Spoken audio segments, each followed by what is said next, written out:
السلام علیکم every one, آج ہم بات کریں گے انوسینٹ ٹیررسٹ کے بارے میں۔ ایسے تو آپ نے آج سے پہلے بہت سے ٹیررسٹ کے بارے میں سنا ہوگا، مگر جن ٹیررسٹ سے میں آپ کو آج انٹروڈیوس کرواؤں گی ان کے ہاتھ میں نہ کوئی بندوق ہے اور نہ ہی کوئی اور ہتھیار، مگر پھر بھی اپنے آپ کو طاقتور کرنے والا، اپنے آپ کو ایک گلوبل پاور بتانے والا انڈیا ان سے اتنا ڈر جاتا ہے کہ رات کے اندھیرے میں جب پوری دنیا سو رہی ہوتی ہے اس وقت آ کر ان پر حملہ کرنے کی کوشش کرتا ہے۔ اس بات کی تصدیق کرتا ہے کہ بزدل ہمیشہ رات کی تاریکی میں ہی حملہ کرتے ہیں۔ اب آپ سوچ رہے ہوں گے کہ آخر ایسے کون سے ٹیررسٹ ہیں جن سے بھارت جیسا ملک بھی ڈر گیا؟ یہ ہیں وہ معصوم جن پر بھارت نے رات کی تاریکی میں آ کر اٹیک کیا، اپنے اس ناپاک ایکٹ کو آپریشن سندور کا نام دے کر جسٹیفائی کیا۔ اسے تو آپ کو پتا ہی ہوگا کہ بھارت ہمیشہ ہی ایسی حرکتیں کرتا ہے اور ہمیشہ ہی اس کو منہ کی کھانی پڑتی ہے۔ 27 فروری 2019 کا یادگار دن تو سب کو یاد ہی ہوگا جب پاکستان نے بھارتی پائلٹ کو کڑک چائے پلا کر الوداع کیا تھا۔ اس ٹائم بھی بھارت نے بغیر کسی پروف کے پاکستان پر الزام لگائے اور ہمیشہ کی طرح کوئی ثبوت دکھانے میں ناکام رہا۔ خیر لاسٹ ٹائم تو ہم نے چائے پلا کر رخصت کیا تھا، مگر بن بلائے مہمان کی طرح اس دفعہ بھارت نے وہی کیا جو لاسٹ ٹائم کیا تھا، پاکستان پہ بے بنیاد الزام لگے ہوئے پہلگام واقعے کا سارا ملبہ پاکستان پر ڈال دیا۔ اس طرح سے اس کو ایک اور شاطرانہ موقع مل گیا اپنی گھٹیا الزام کو پورا کرنے کا۔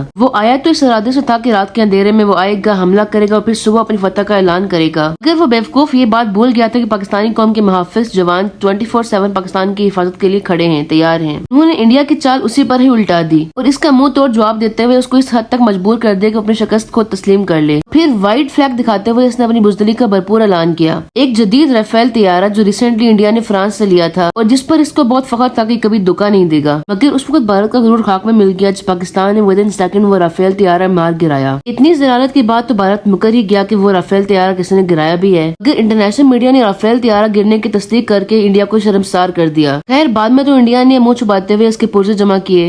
3 رافیل مار گرائے انہوں نے، اس پہ کوئی سوال کیوں نہیں کر رہے ہیں؟ ایک میرے پرسنل نالج میں ہے، باقی 2 مجھے ادر سورسز سے پتا ہے۔ جب انڈیا کو اتنی شرمندگی فیس کرنا پڑی تو اس نے معصوم جانوں کو قربان کرنا شروع کیا، نہ بچوں کا لحاظ کیا نہ بوڑھوں کا، بس اپنی وحشت دکھاتا رہا۔ جہاں بھارت اپنی گمنڈ میں معصوم لوگوں کو ٹارگٹ کر رہا تھا، وہیں بھارتی میڈیا اور کچھ 2 ٹکے کے سیلیبریٹیز بھارتی فوج کے انوسنٹ لوگوں کو ٹارگٹ کرنے کے عمل کو جسٹیفائی کر رہے تھے، اپنا گلا پھاڑ پھاڑ کر اس حیوانگی کے حق میں باتیں کر رہے تھے، مگر جہاں وہ چیخ رہے تھے وہیں پاکستان نے بڑے تحمل سے بھارت کے ڈرون کو مار گرایا۔ Not only 1 but more than 70 drones. اس بات کو ثابت کر دیا کہ پاکستان ایک طاقتور قوم ہے، یہ باتوں پہ نہیں بلکہ ایکشن پر بلیو کرتی ہے۔ مظلوموں پہ اپنی طاقت دکھانے والے طاقتور نہیں ہوتے بلکہ بزدل ہوتے ہیں، اور بھارت ایک بزدل ملک ہے جس نے کل بھی رات کے اندھیرے میں حملہ کیا تھا اور آج بھی رات کے اندھیرے میں ہی حملہ کیا ہے اور آئندہ بھی ایسا ہی کرے گا، کیونکہ بزدل قوم کی اس سے بڑی نشانی کوئی اور ہو نہیں سکتی۔ خیر پاکستان نے کل بھی اس کا منہ توڑ جواب دیا تھا اور آئندہ بھی دے گا وتھ پراپر پروفس، کیونکہ پاکستان بھارت کی طرح الزام نہیں لگاتا بلکہ پورے ثبوتوں کے ساتھ بات کرتا ہے۔